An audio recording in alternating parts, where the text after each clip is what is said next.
Hello,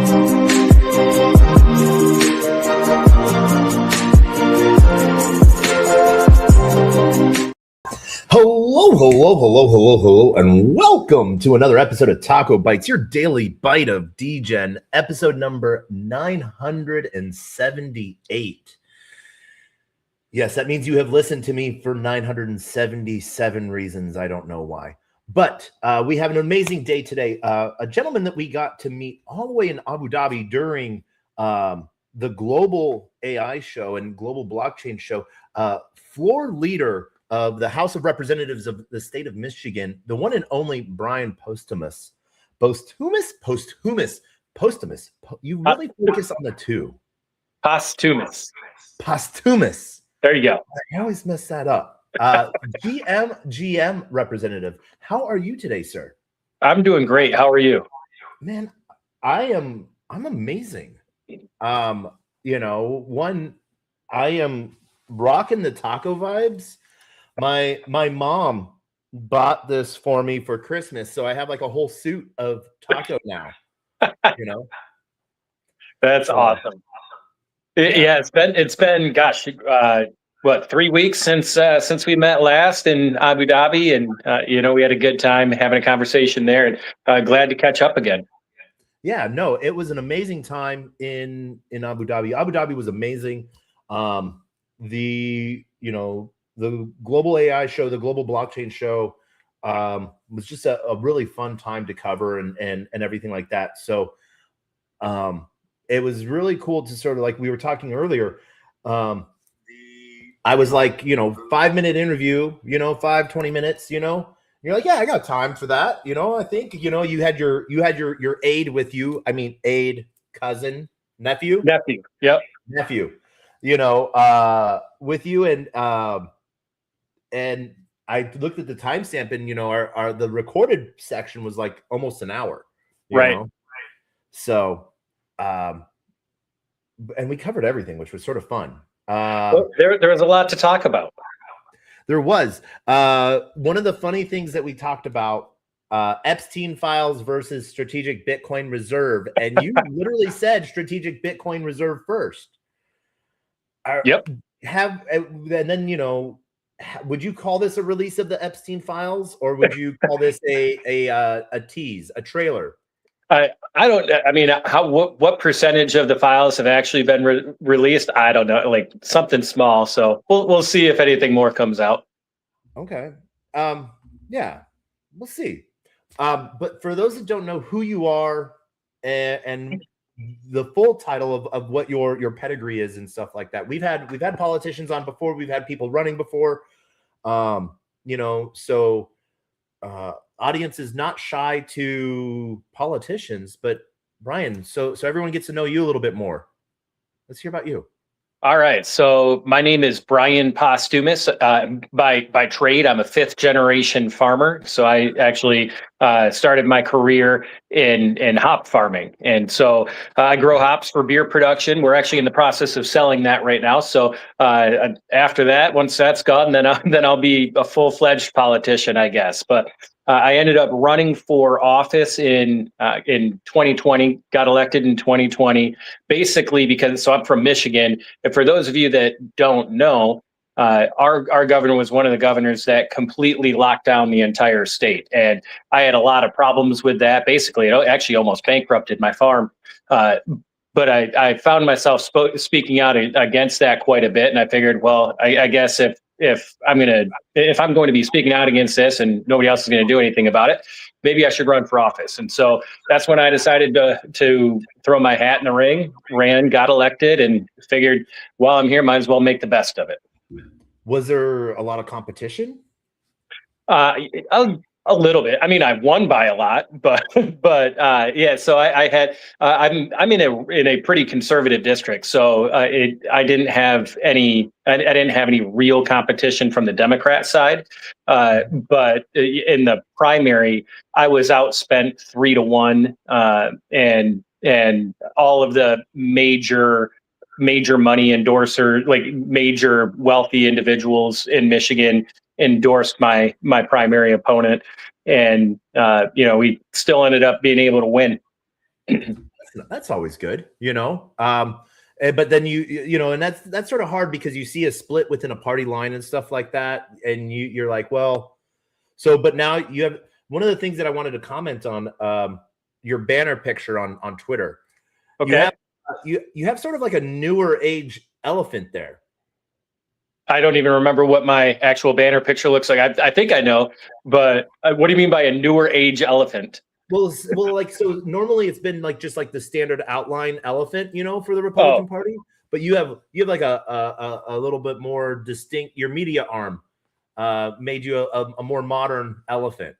yeah, I have a digital guy that does all of my digital work for me. Like he works with me on it, but I knew from day one that I wanted to prioritize my digital footprint a little bit, and so brought on a digital guy that does a really good job with that type of thing.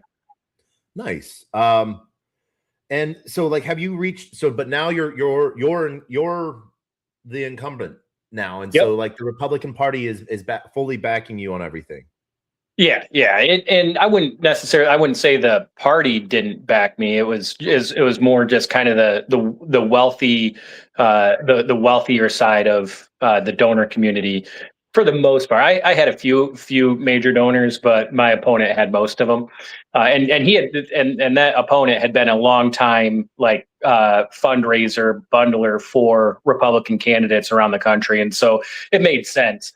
But ultimately, my message was resonated better with the people of the district. Yeah. So have you? And so now you're connecting with other states and other state people, other Republicans that are running in different states to sort of help them on their tracks and stuff like that. Yeah, especially when it comes to crypto policy, building out a framework for crypto policy. That's one of the main things I'm trying to do. Obviously, my focus is in Michigan and the things that I can accomplish there. But where I can be helpful outside of Michigan on crypto policy, I make myself available when I can. Nice. Have you connected with John Deaton? Where is he from? Oh my gosh, where's Elizabeth Warren? California. Massachusetts. Oh, no, Massachusetts. Yeah, Massachusetts. Good job. Yes. I got there. No, I haven't connected with him yet. Oh, he's running again this year. He would be a great person. Former attorney, actually not former, current attorney. Works real heavy on crypto policy. Works with Stand with Crypto, and huge shout out to Stand with Crypto. I know you guys. You're entrenched with Stand with Crypto there in Michigan. Yep. So how has Stand with Crypto been in moving things along in policy wise? They've done a really good job. So Elizabeth Hansen is the president in Michigan, and she does an incredible job there, mobilizing people throughout the state and creating the events and gatherings to really spread what crypto is, what Bitcoin is, and how they can create community around it. And so where that can lead to is actually providing support for people like me in the legislature that are trying to enact policies and trying to educate other members of the legislature on crypto. Because I mean, the biggest challenge that we face is legislators just don't know anything. Very few know anything about crypto, and the ones that do know very, very little. And politicians, rightfully so, are reticent to initiate policy on things that they don't understand. Yeah. Now, and so do you? So you've seen your role sort of been as either like the educator or like the evangelicist of blockchain sort of in Michigan, or are you just more like the conduit of like, come meet Elizabeth? So a little bit of both, right? So there's it's a combination of being a conduit and being an educator. Like, look, I am by no means an expert on the technology behind all of this, right? Like I know enough to be dangerous. I understand it. I understand the technology. More importantly, I understand the concept of decentralized finance and why that's important. And so while that conversation is important to have, that's not going to be the conversation that moves the needle when it comes to enacting legislation to help facilitate the growth of crypto. It's really about what is crypto, and I can handle that conversation pretty well. Why is it like how do we protect consumers? Like how do we create consumer protection in this area? We've had a lot of scams with kiosks and that type of thing in Michigan, as they have all around the country. And so whenever you have a new advancement in technology, there's always going to be the criminal element of people trying to take advantage of it before the regulation sets in, and that scares that'll scare people that don't know much about the technology. From like they'll lump it all as one, like because there's scams on kiosks or whatever, crypto's bad. And you have to separate the wheat from the chaff and understand what is bad, what is good, and how do you put the consumer protection practices in place in order to ensure that consumers are protected. Yeah, well, because it sucks that like a kiosk can become a focal point, because then you're like, well, what about ATM skimmers? Right. Exactly. What about people that just come up and rob you for your dollar bills? Does that make dollar bills bad? Right, and that's the exact conversation. Actually, the skimmers are the exact conversation that I have. Like, when you go to a gas station, there could be a skimmer on a gas station. Does that mean that that credit cards are a bad thing to use, or debit cards are a bad thing to use? Well, no, that's not the problem. The problem is the skimming. Yeah, and so, but like, and you're so far you've worked to introduce a few pieces of legislation around both Bitcoin and blockchain. You want to touch on those real quick? Because it's 2 or 3 bills. Well, there's several. So I'll try to summarize it as best I can. So we've introduced 2 different phases of packages, 2 of 3. So there's a total of 3, but so far we've introduced 2. The first phase of bills had like Bitcoin bill or crypto bill of rights in it, providing a framework of protection for individuals to hold and use crypto. We had the crypto strategic reserve, the ability for the state of Michigan to create a strategic reserve utilizing cryptocurrency. We had a bill to protect Bitcoin miners, to say that, okay, if there's a local community that is creating a zoning ordinance, they can't they can't unilaterally single out crypto miners and create harsher regulations on crypto miners than any other company that would be utilizing the same industrial zoned property. So that was one phase of package, one package of bills.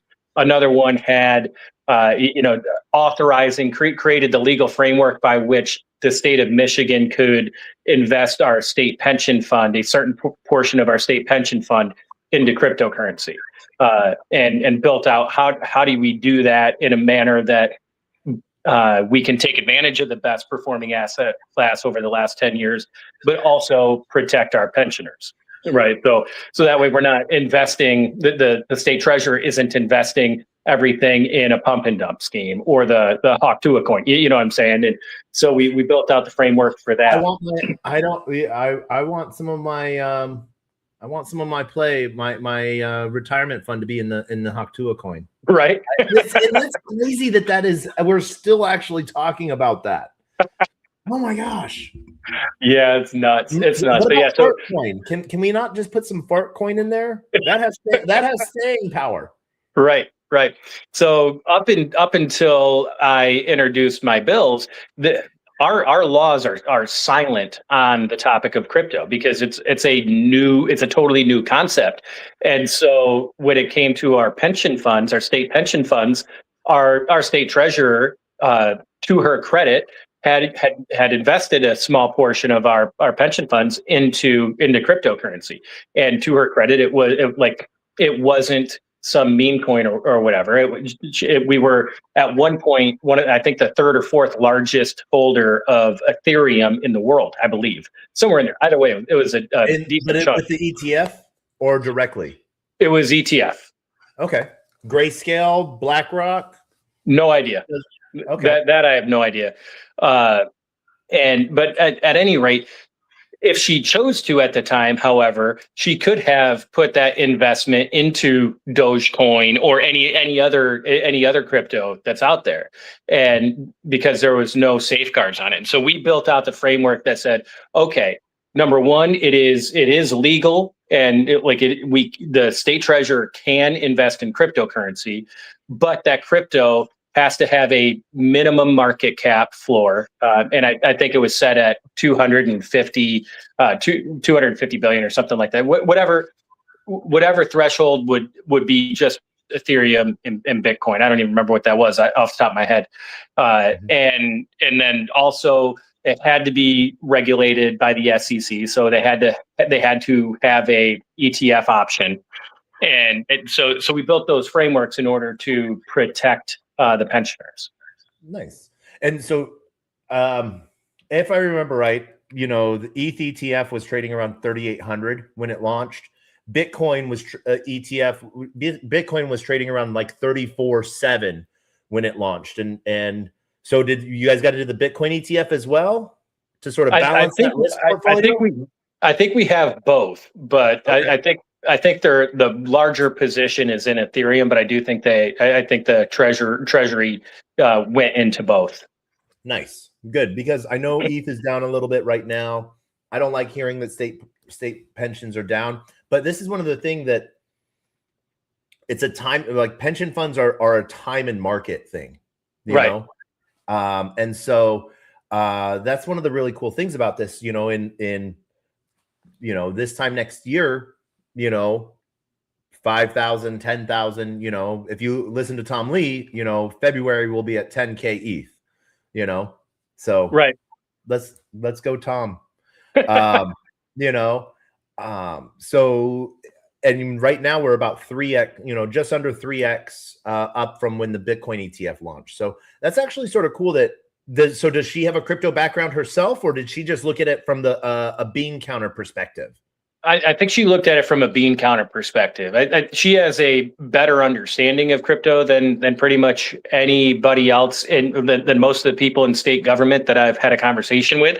And I don't know if that's what led to her investment, or if she was like, okay, maybe we should invest something into this, and then she learned about it. So I don't know, but she has done a very good job with that, which is saying something, because there are very few things that I speak positively about when it comes to our governor's administration in Michigan. Yeah. But that one, that choice, I do speak positively at. All right, nice. So we've seen some different changes, like right now, especially around blockchain and AI.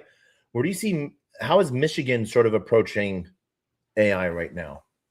Right. So on an AI front, I'd say we are a little bit behind the 8 ball. And I'd say we're a little bit distracted on just the data center side of AI.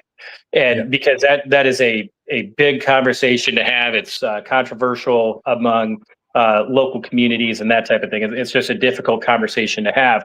And unfortunately, I think because we get bogged down into that, it's difficult for us to really paint the picture of what is the big picture of what is the future going to look like 5 to 10 years from now. I don't think we're having that conversation enough. Like when you're talking about AI, when you're talking about augmented reality, when you're talking about blockchain technology and creating communities around all of these things, it's such a different future that people don't really fully comprehend. It's hard to really wrap your head around it all. And so we get bogged down into, okay, where should we put a data center? When the conversation should be, what is the actual energy output we're going to need in order to power the future that we are looking at? Yeah. So here, a random question I sort of have for you, and this is just me coming off, so there's been talk about different governments setting up like their own Bitcoin mining facilities, and because they have to contribute to the hashing power to like get their own source of Bitcoin. And we've heard the US talk about it. We've heard states talking about, possibly launching their own Bitcoin mining facilities as well.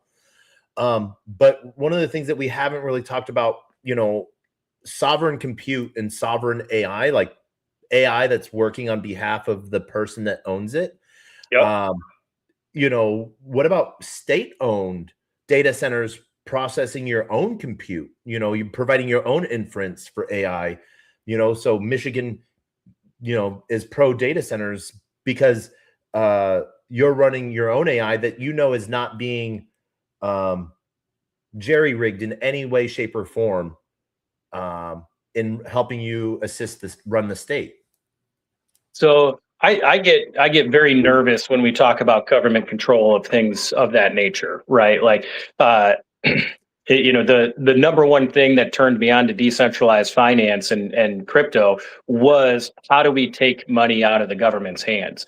And when you're talking about putting full on data centers in the hands of the government, when you're talking about putting in AI in control of, like, the government in control of AI, that makes me really nervous. Because sure. And when I'm saying that, I'm talking about for your own use, not so that the state of Michigan isn't reliant on on Sam Altman, on OpenAI, on ChatGPT. Okay, I see what you're saying. And so like that's what I'm saying. So that there is a Michigan agent, and that's what I'm saying. Not necessarily the people reliant on the government, because I believe in, just like I believe in self-custody, but self-ownership, and sovereign and decentralized compute infrastructure. Like that's what we build at Manifest. That's what we build at Morpheus, and even on the healthcare side of things, with Pi 3. So it's really interesting, but like having a Michigan centralized entity agent that is pro Michigan, and you don't have to worry about training models that might make it look at Michigan as a lesser state or something like that, or with a different political agenda. Yeah, that's something I would need to learn a little bit more about before I could talk very competently about it. Yeah, no, and like I said, I have random thoughts sometimes, so who knows what the future holds. But no, so now so obviously you're pro self custody, right? Oh yeah. So there's been talks and fears, like now that there's been some Federal Reserve changes coming along, and there's talks around both the Stable Act, the Clarity Act, and the Genius Act and stuff, that there's fears that, and there's that say that people shouldn't be able to, they're not smart enough to manage their own currency, their own crypto. But the government's smart enough to do it. Exactly. Well, so can I come run a daycare in your state by chance? Maybe you should go to Minnesota. I hear they pay a lot better. Dang it. I don't want to go to Minnesota. But all right, so there's a lot of fraud in Minnesota going on, or being exposed in Minnesota, just in one industry through like 10 businesses. Mm-hmm. And so when you put a spotlight on something, there's always the spotlight feature. You focus it on one thing, and then you find a lot of other things. Michigan shares a very, very tiny border with a lake in between with Minnesota. Does some of that come over your guys' way? Or are you guys, what are your guys' protection plan? What is your protection in that on that? So there's a couple things. So first of all, interestingly enough, my chief of staff texted me this morning, and he just about what's going on in Minnesota. By the way, I've known about it since it happened, but my chief of staff texted me this morning, and said, like, of all of the political scandals that he has ever seen in the United States, in his mind, that's the worst. And I mean, we're talking like that goes Watergate, Iran-Contra, like that's how big of a fraud this is. And I don't I don't even know if I agree with his statement or not, but to put it on that scale is what my point is. Like the amount of fraud that's happening in Minnesota, that's being uncovered in Minnesota, is a monumental scale. And so this things like this happen under the nose of people everywhere in the country. Maybe not to this extent. And this might be an outlier from the size and scope of it, but just the overall fraud and abuse that's happening with tax dollars is rampant in government. And one of the things that's frustrating about it is it's just the way things are done a lot of times. And so a lot of times when these people are doing these things, they don't even realize that what they're doing is wrong. They don't think anything of it. And so it's just the way they accomplish things. And so in Michigan, one of the things that we did, actually we enacted this year, we created we created a system by which any appropriations ask before the budget is created, any ask for funding in the budget has to be released to the public 45 days in advance of any vote taken on that. So public scrutiny the public can go through line by line and scrutinize every single detailed item in there and say, okay, I may disagree with this, but at least I know it's for a cause that, like, it's not fraudulent, right? Yeah. And so then it's up to the members of the legislature to actually advocate and convince not only the public but the rest of the rest of the body why the program that they want to fund should be funded. So so I've worked for the state of Colorado before, worked in the Medicaid and Medicare system. So like I know like what that process looks at.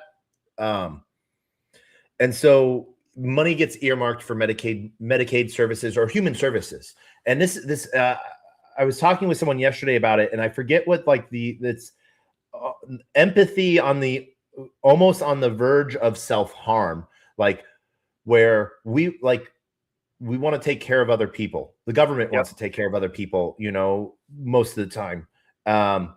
But people usually want to take care of other people, but they can't. And so there's services that provide that. And so it's almost like we will fund anyone who wants to take care of anyone. But then like someone like, and this is how I tried to picture how this might have started in my head. Right.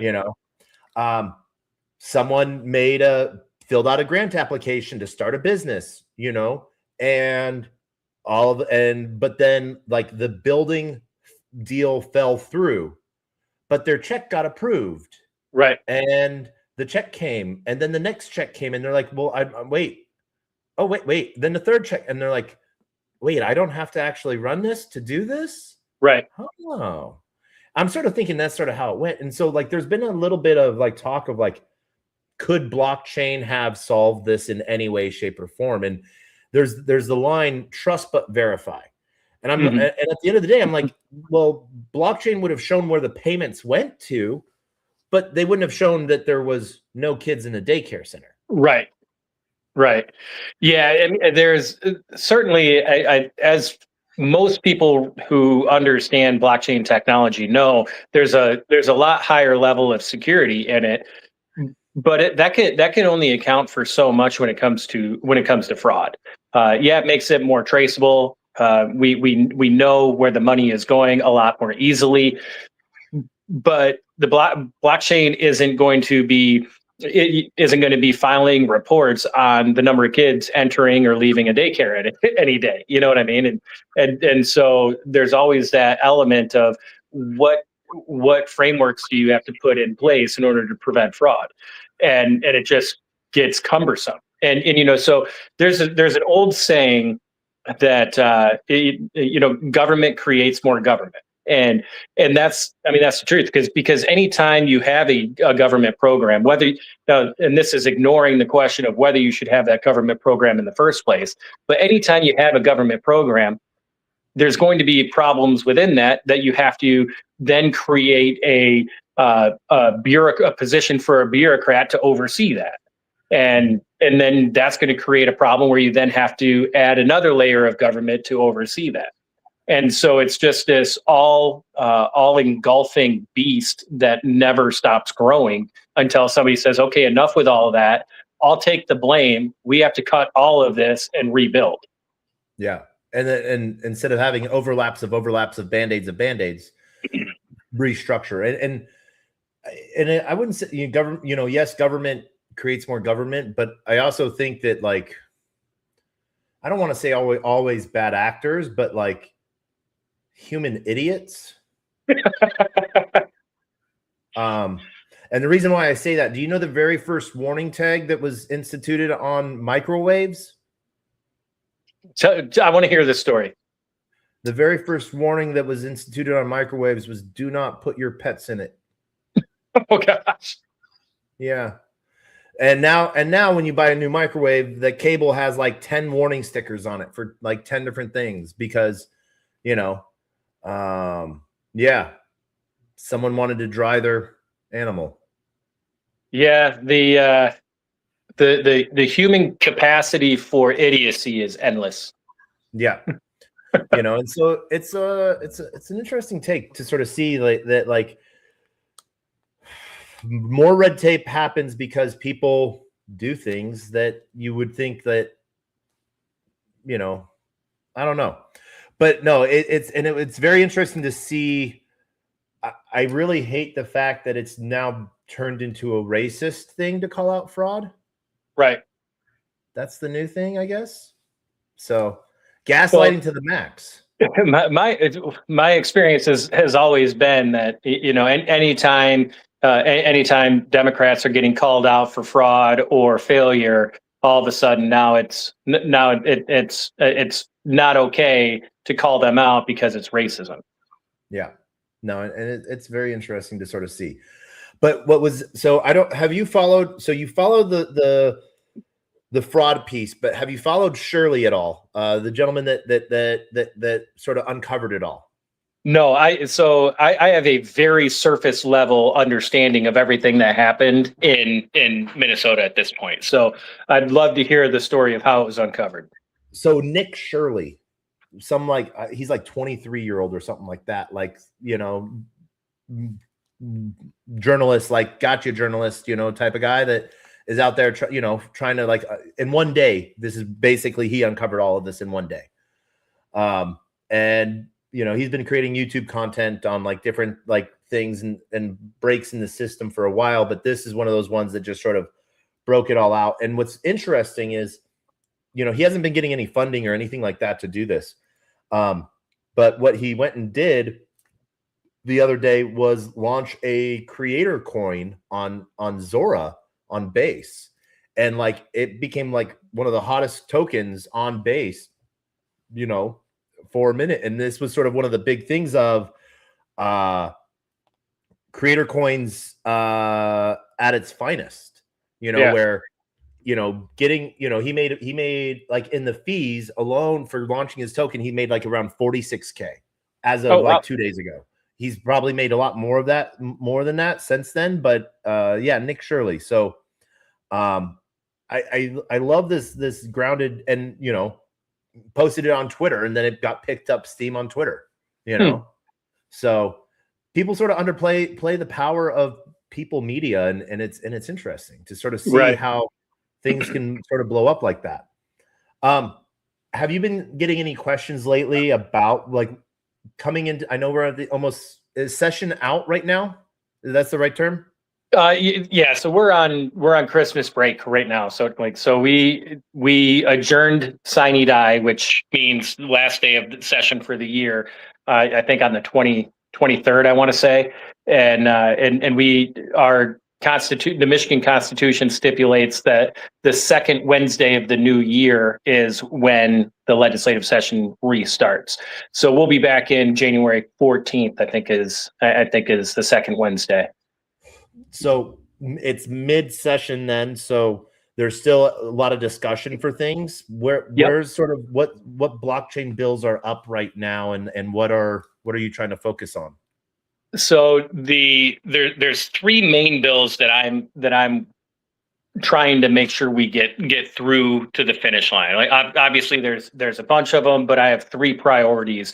One is strategic crypto reserve. The other is Bitcoin Bill of Rights, and the other is the state pension funds, ability to invest state pension funds into crypto. And so the Bill of Rights and the pension fund bills have passed out of committee.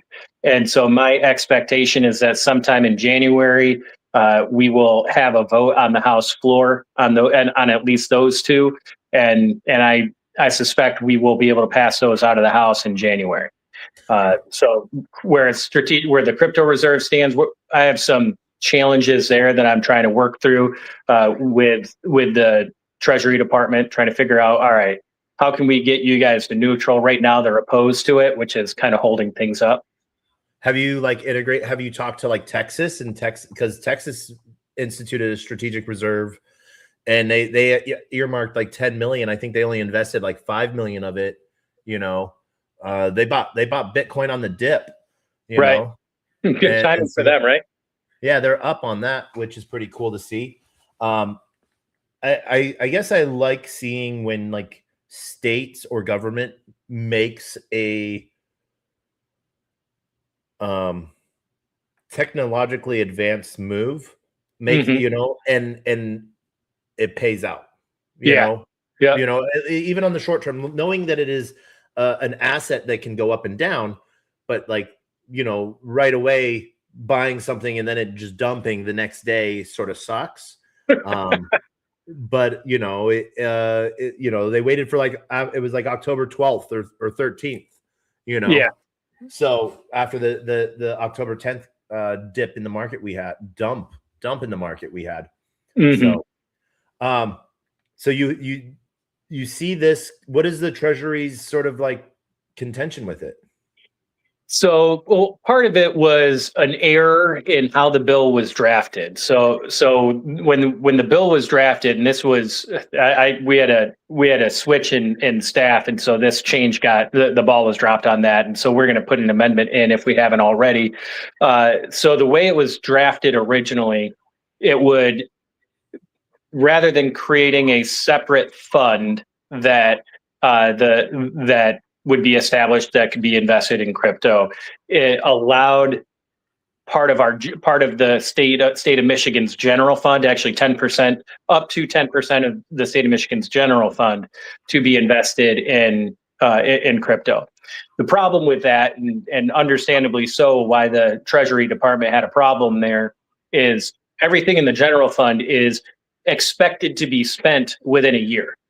And so, that time horizon isn't conducive to being in crypto. It's like, no matter when you go in, that money is coming out by the end of the year. And so it doesn't allow the flexibility that you need if you're investing something into crypto. And so that was one of the main problems. What I would like to do is switch it over to the rainy day fund, which is a separate fund that the state of Michigan has, that is essentially a savings account for a rainy day. To me, that's where it makes the most amount of sense, is just saying, all right, the rainy day fund, you can invest up to 10% of that fund into crypto. And how big is the rainy day fund right now? Actually, I don't know, because I'm pretty sure Governor Whitmer spent it all during her lockdown. I think she spent a lot of it, even though she blew through a $9 billion surplus on top of that. But I think at one point, I think before she took office, I think it was like $6 or $7 billion, if I remember right. But I could be way off base on that. So it's not a huge thing. Like, it's not millions of dollars right now. It would be like a $500,000 investment. It could be up to, it could, I mean, 10% of $6 billion is, what is that? Oh, 100, 600 billion or 600 million? million. I thought you said million. I No, apologize. billion with a B. Billion with a B. Yeah, All so right. it was a big fund at one point, and I mean, and again, we also have the pension fund, which I mean I think that's somewhere around 90 billion dollars. I think all I know, that one's a big one. I don't remember how much it is off the top of my head, but Do you it's know a what lot bigger than the do you know rainy your day fund ever was. do you know your funding rate on your pension fund? Like at I the do not. percentage of no. So like, what I mean by that is like the United States Postal Service's pension fund is at 150% funded, meaning if every single employee of the United States Post Office retired today, they would have full pension plus an extra 50%. So Yeah, so ours is underfunded substantially. okay. So like substantially, and that was one of my main arguments for using for allowing the investment into crypto, because right now the over the last couple of years, part of our state budget is shifting tax dollars into the pension fund to try to bring it up and make it whole again, and so that's costing taxpayers. I think the last one was like $200 million that we put into it, and so had this pension bill, which Representative Bill Schuette is actually the sponsor of that. I had it drafted; it was part of the package. Gave it to Representative Schuette. So had Schuette's bill for the pension fund been enacted 3 years ago and utilized to its fullest extent, that our entire pension fund would be fully funded by now without using a single penny of tax dollars. Okay. But all right. And so is it more just not, I don't want to say bad wording, but amendments are needed to like better clarify, or is it political opposition as well across the party or across the aisle? It's more of nuance, like in order to get the strategic reserve across the board, across the finish line, I think there's just going to be a compromise that's going to be made that says, okay, it's not going to be the general fund, which I never wanted it there to begin with, and maybe it's not the rainy day fund. Maybe we create a separate fund that stands on its own, and the wording is that up to 10% of the general fund can be invested into this separate fund. So where the hang up is on the time horizon that fund is accessible and can be held. Okay. And would that be funded by taxpayer dollars or? Yes. Yep. Okay. Yeah. It would be fun. You could do like a fun thing to where like all fines and fees that are paid during the month of, Q2 right, also go towards buying Bitcoin. Right. Crime actually does pay the state. No. Right. Well, and there's another piece to it that I'd be looking at as well, like another funding mechanism. Gosh, oh my gosh, I can't even think of the term right now. It's when the government confiscates your stuff before trial, like when you're initially arrested. Search and seizure. Yeah, it's part of that whole thing, and it's going to drive me nuts that I can't think of this term for it. But anyway, I disagree with this philosophy anyway, but our state does it, and I lose the battle every time I try to raise it that the state should not be doing this. We can't. The government should not just be taking stuff from people, whether they're guilty or not, if it has nothing to do with the crime. Right? Like that's just seizure, it just doesn't make any sense. Forfeiture by seizure from asset forfeiture.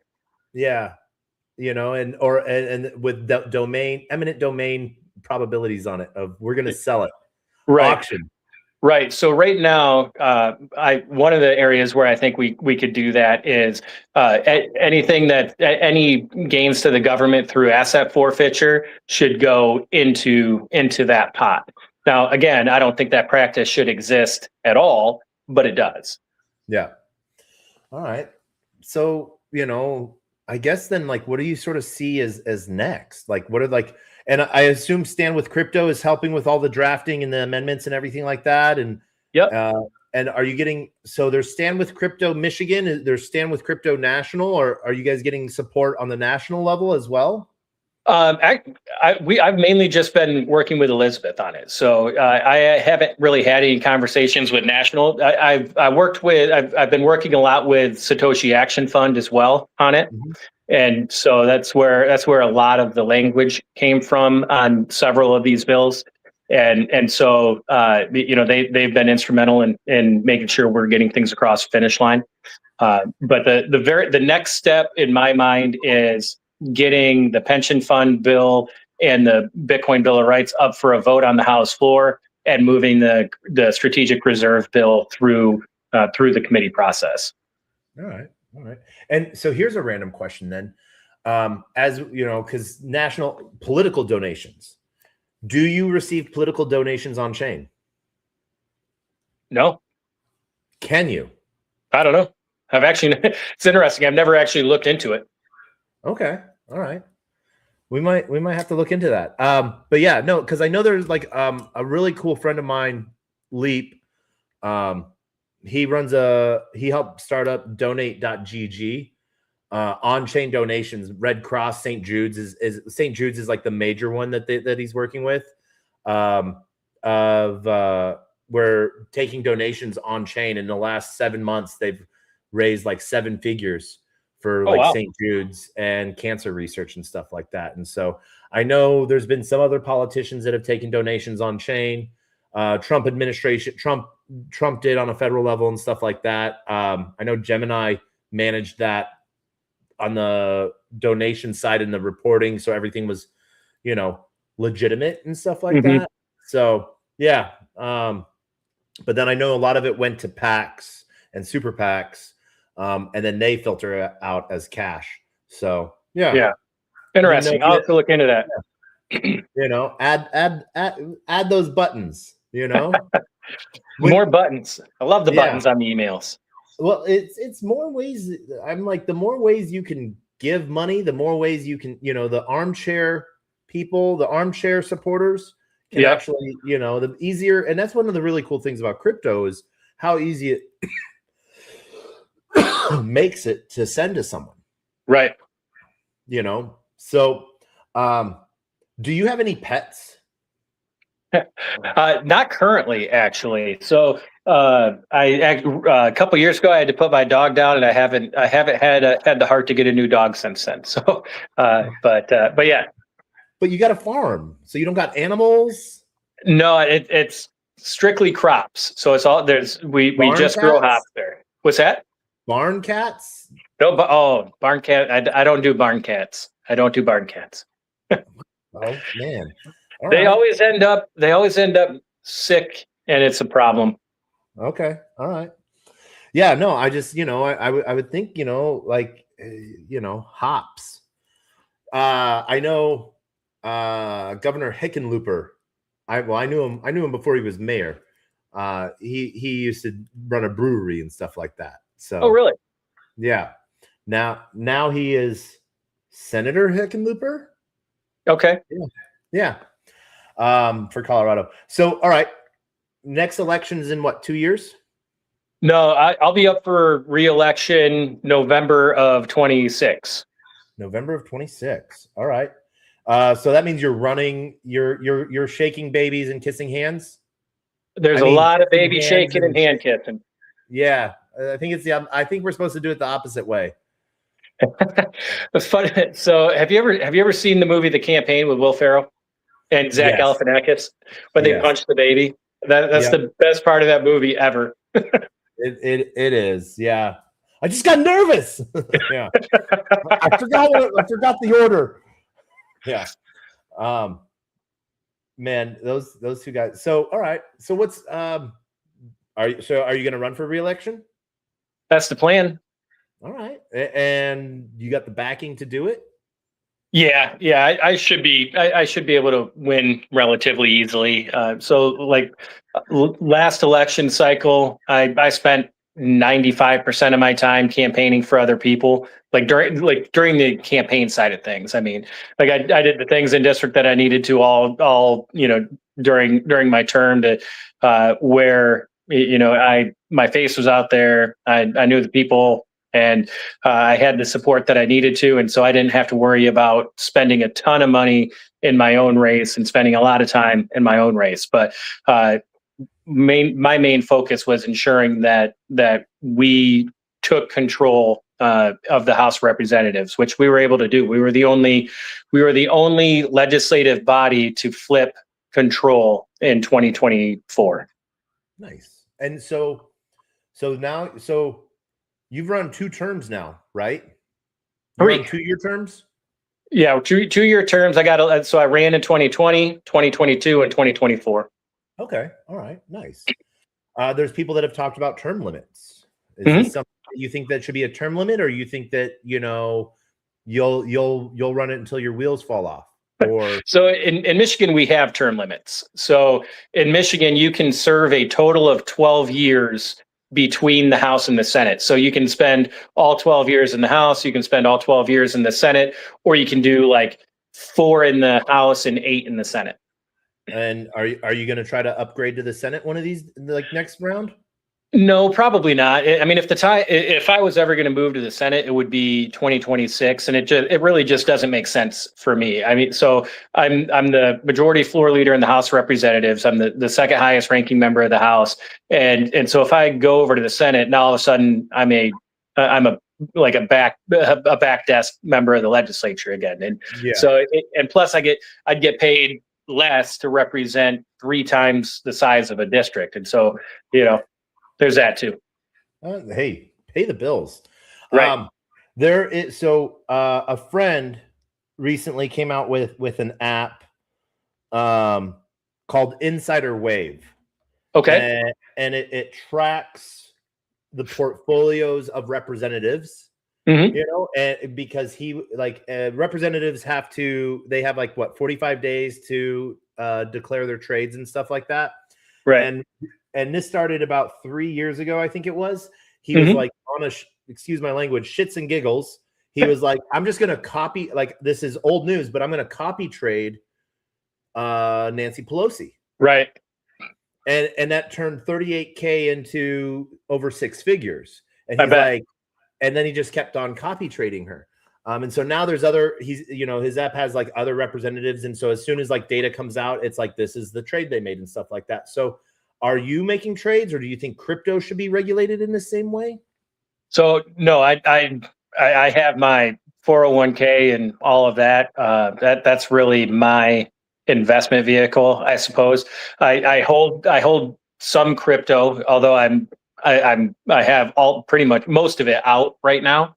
And I will say I think there's some regulation that should be put on it. I don't know that banning all trading is the way to go, especially at the state level. Like, the policy changes that we make at the state level have zero impact for the most part when it comes to the fluctuations of the market. It just doesn't. So regulating it at the state level, I don't know that that's necessarily an important thing to do. When you're talking about members of Congress, I think there has to be a conflict of interest, a stronger level of conflict of interest. Like, there should be a complete ban on any trades where there's a conflict of interest, 100%. Like, if you're sitting on the energy committee and you're trading energy stocks, that's a problem. Like, that should not exist. But if you're on, like, if you're sitting on the transportation committee and you're trading something that's completely irrelevant to any of the policies that you're talking about, I don't personally see a problem there. Do you sit on any committees? Yeah. So I'm on insurance. I'm on the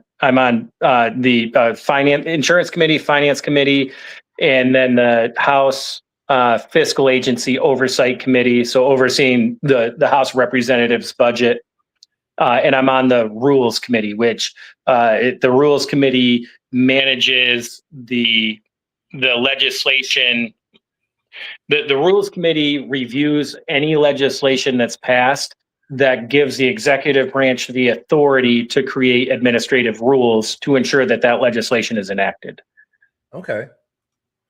And the insurance committee, what is this? Right. So like typical, like your homeowner's insurance, typically at the state level, it's auto insurance. Like that's the highest, that's the main thing, but also health insurance, like anything having to do with insurance that has to do with state policy runs through the insurance committee. But the heaviest is typically on the auto insurance side of things. All right. And so do you think, is there going to be a Web3 AI committee coming up anytime soon, or is that going to fall under a different committee? That would probably fall under technology and communications. Both on the blockchain side and the AI side, or that would be my guess. Like under finance. It depends on what the bills, what the legislation specifically does. I would say most of the conversations regarding blockchain technology and that type of thing, and AI, AR, Web3, all of that will probably focus primarily in technology. But then there's going to be some pieces of it like that will likely go through either economic development potentially, or it'll go through finance. Now the reality is, any bill can be sent. So the Speaker of the House, at least in Michigan, I don't know if this is the way it's done in other states, but at least in Michigan, any bill can go to any committee based on the Speaker of the House's decision. Like, so if like my crypto bill, if the Speaker wanted to send that to the agricultural committee, he could. Now, the members on the ag committee probably wouldn't know very much about it, but that it is what it is. So I think the bulk of Web3 legislation would go through technology, and blockchain bills I think the bulk would go through technology, but some of it might be pulled and go different directions if there's a better fit, like insurance, if it has to do with insurance, or finance if it has to do with, municipal finance or tax policy or things like that. Okay, nice. I like that breakdown of that, and thanks for the breakdown on it. So I know you're on leave right now and you're out with family, and I want to really appreciate, Brian, you taking the time. Is it Brian? Is it representative? Is it floor leader? What is the proper salutations? So the proper salutation for me is leader. Like if you're leader. So based on my title is floor leader, the salutation is leader. So if you just see me in the street, you're like, "What's up, leader?" But Taco, you go by Taco. You can call me Brian. Yes. All right. Yes. And please don't call me Mr. Taco. That is my father. So all right, we covered a lot on the corporate, the fraud stuff, the corporate like you and me got into a little bit. I have an opposing view of you. You're calling it corporate welfare. Yep. So I want to like bring like two big things down into like 5-10 minutes. So because I know I want to respect your time and stuff like that. So, but corporate welfare is what you're calling it versus tax incentives, of what everyone else sort of calls it. This is a bill that you're sort of proposing. What is that? And let's argue this. So first of all, I say corporate welfare because it's more encompassing than just tax incentives, right? So like tax incentives is one thing. That's a lesser form of corporate welfare. There's also writing a check, the government using tax dollars to write a check directly to a company. That's also corporate welfare. So it's just more expansive of a term. Other people will just say economic development. Those are people that are typically encouraging of these things. But my view is, and what led to this bill package is, I don't believe it's in anybody's best interest, the people of Michigan or anywhere around the country, for the government to be utilizing taxpayer dollars to bribe companies, the top 10, 15, 20 most well-connected, well-funded companies in the world, to bribe them to leave one area and come to the other area, to move their business.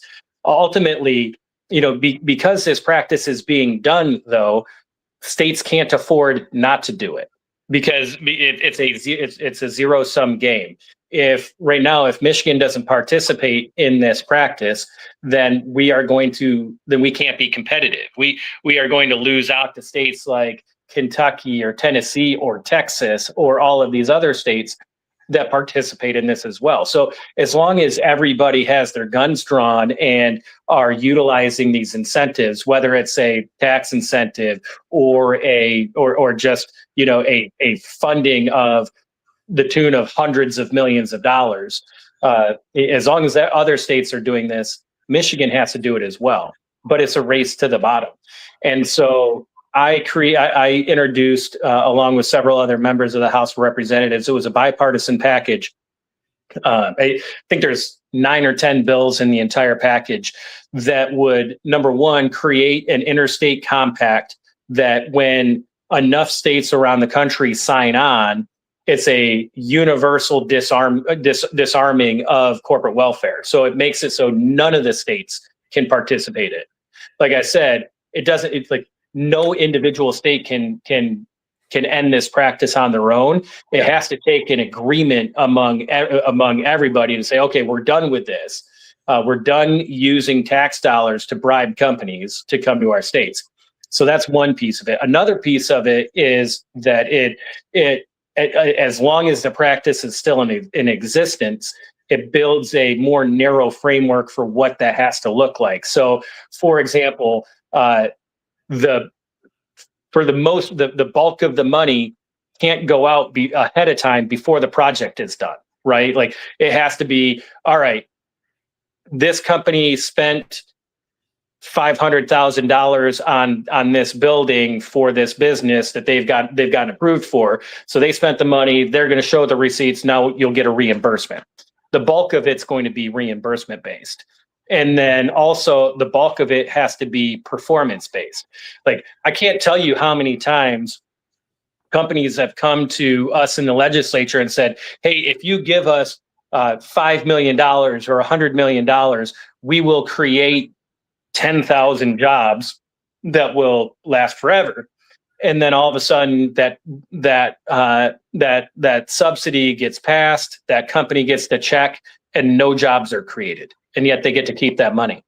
And so another piece of this is a clawback provision that says, okay, well, not only is this going to be built on reimbursements, like you spend the money and then we'll reimburse you, but it's also going to be based on performance metric. Whereas, okay, you say you're going to create, you are getting this money because you say you're going to create 5,000 jobs or 500 jobs. Okay, well, if you only create 100 jobs, you have to pay some of that money back. If you don't create any jobs, you have to pay all of that money back. Yeah. So one of the things I heard here was you're looking on an interstate compact of ratification between a majority of states, or I would assume you would need all 50 states and DC, and even the 51st state just north of you to sign on to this, because if not, you said it would superimpose it on others. Would yeah. That so basically, the states. The and it's been a minute since I read through what it was, but the threshold is, I want to say the threshold was enough states to make up 3/5 of the members of Congress and 3/5 of the members of the Senate, for the purpose of because at that point, then it compels the federal government to end the practice nationally. Okay. I believe that's how it's worded. I'd have to double check the details on that again. It's been a minute since I testified on it. Okay. And how's that going? Is that dead in the water? Is that got legs? Is it still in the cooker? It has legs. I believe it passed out of committee right before or no, we just introduced it. We just introduced it. So I think we're looking at a hearing date sometime in January, potentially February. And I think we have some legs there. One of the challenges in Michigan is, there's a little bit of a disagreements between the Republican House and the Democrat Senate, and so there's not a strong working relationship between the two, and so there haven't been a lot of Senate bills passed out of the House, and there haven't been a lot of House bills passed out of the Senate yet. And so now the package that I introduced was a bipartisan package, and so I think we might be able to kind of break that logjam a little bit. In fact, Michigan, I think this year was the fewest laws enacted, fewest bills enacted and signed into law in the history of the state, or at least in modern history. So whether that's a good thing or a bad thing is debatable, but fewer bad policies is a good thing, I'd say. Yeah. All right. And now the big piece we've sort of, like I wanted to touch on, we've seen some changes with the Federal Reserve. Yeah. And coming into blockchain and everything like that. So how is Michigan sort of positioning itself? How are you as a leader, positioning your district and, your constituents and your policy around that? So for listeners that aren't aware, in December, the Federal Reserve kind of reversed course on a statement that they put out, a practice that they put out back in 2023, which basically was initially their stance was anything against crypto, right? And in December, they've kind of softened their position there, which will likely lead to a more institutional adoption of crypto. I've been saying all along, one of the main reasons why what led to my bills and introducing my bills is that one of the things that crypto needs is institutional adoption, not only state by state, but also at the federal level in the United States and at the federal level around the world.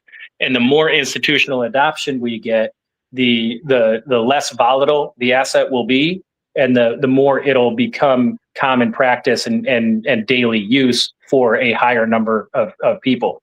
That's where we have to get to, but we can't get there without institutional adoption. And so I think this new position that the Federal Reserve has taken will continue to propel institutional adoption forward. We've seen it happening over the last year and a half, 2 years, but now reversing their position on banks and allowing banks to work in the world of blockchain and crypto is going to be a big step. So we'll see how it goes. Okay. All right.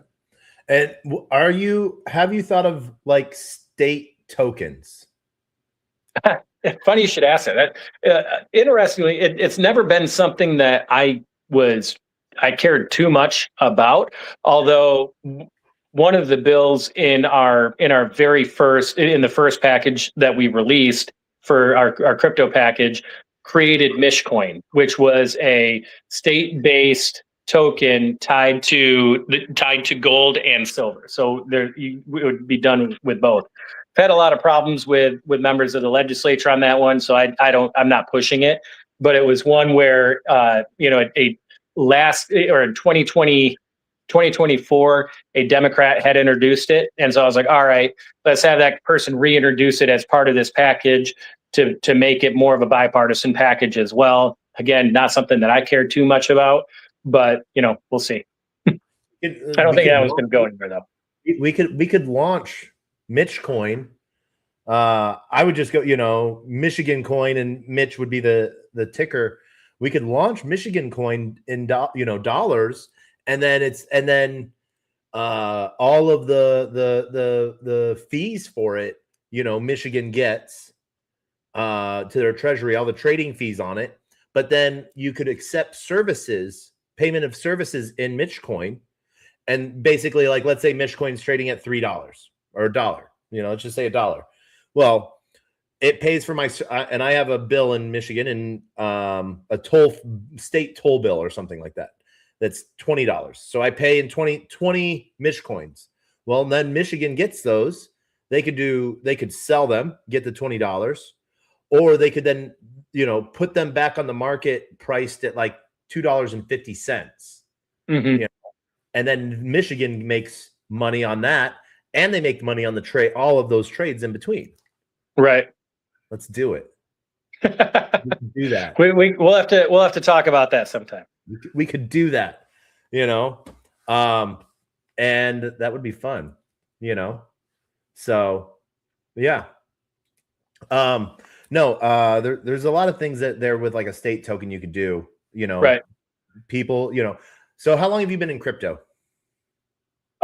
Invested in it actually not long at all. I didn't invest anything into it until after I introduced my package of bills and publicly announced it. So for two different reasons. One, I've been interested in and very highly supportive of Bitcoin since it launched. I've been highly interested in the idea of decentralized finance since 2003 or 2004, and that's what led me to Bitcoin as soon as it launched. My view was forever 2010, yeah. So 2009 Bitcoin launched. So yeah. And decentralized finance was talked about long before that, Right, so. right, and so like my soiree into Bitcoin was happened long. I was waiting for something like Bitcoin long before Bitcoin ever came, because I like the concept of centralized banking and fiat currency blew my mind, like from when I was in college. And so that's what led me to Bitcoin. Normally people find out about that side of things the opposite direction. They find Bitcoin and they're like, oh, there's a thing called fiat currency. And so I came at it from the opposite direction.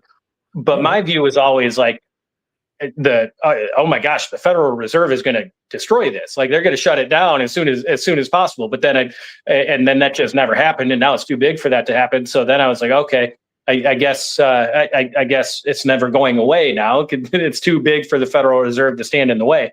But then I didn't want to invest in it before launching my bill packages, because I didn't want anybody to be able to look at me and say, well, the only reason why you're doing that is because you invested in it. Well, no, that's not why.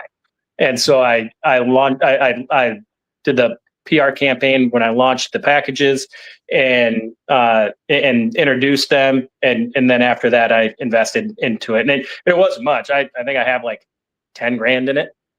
All right. Well, and did you self-custody, or did you get it on like Coinbase? First round was Coinbase, and then I added a little bit that was self-custody, and then I added a little bit that was ETF. Okay. All right. So you're well positioned. So then the big question is, do you own any Trump token? No. Not even one Trump token? Not even a single one, and no, I'm not going to buy yours. What? You're not going to buy well, okay, fine. All right, that's fine with me. We don't need that shit coin in our wallets, No. All right. So, and then, man, Ryan, I have 1,000 more questions, but I want to be respectful of your time, and like I said, this, we've been talking now for an hour and a quarter, and it just flies by. It does. Well, I always appreciate being on with you. I love the conversation. So anytime you ever want to have this conversation again, let me know, and I'm in. All right. Representative leader, floor leader, Postumus, thank you so much for joining us today, man. Thank you. Have a great night. All right. Good night. And as we wrap this up, I want to thank everyone for joining us for TacoBytes, your daily bite of Degen, episode number 978. We didn't get to keep Brian on for the end, so he didn't get to see how the end went. But as always, we end with the same two things. Words of wisdom, the greatest, worst knock-knock joke on the face of the planet. I want to thank everyone for joining us. I want to shout out to everyone on LinkedIn, Player One Taco YouTube, 0xDegens YouTube, Twitch, Twitter, Telegram, Rumble, Kick, on chain via Abstract, and huge shout out to the entire Pudgy family, and then a huge shout out to everyone on the arena as well. Always love my arena family. Actually, some cool people over there. Actually, really cool. But we're gonna end this episode as we end every episode, and those that joined us on Twitter Space as well. Huge shout out to all of you. But as always, we end with the same two things: the words of wisdom, which are always the same. A closed mouth cannot be fed, meaning, and you cannot feed a closed mouth, meaning if no one knows you're looking for opportunity, opportunity can never come knocking. If opportunity does come knocking and no one answers, it's going to keep on walking. With that, I want to thank everyone for joining us tonight. And we end with the greatest, worst knock knock joke on the face of the planet. We have told this joke 977 times. Knock knock. Who's there?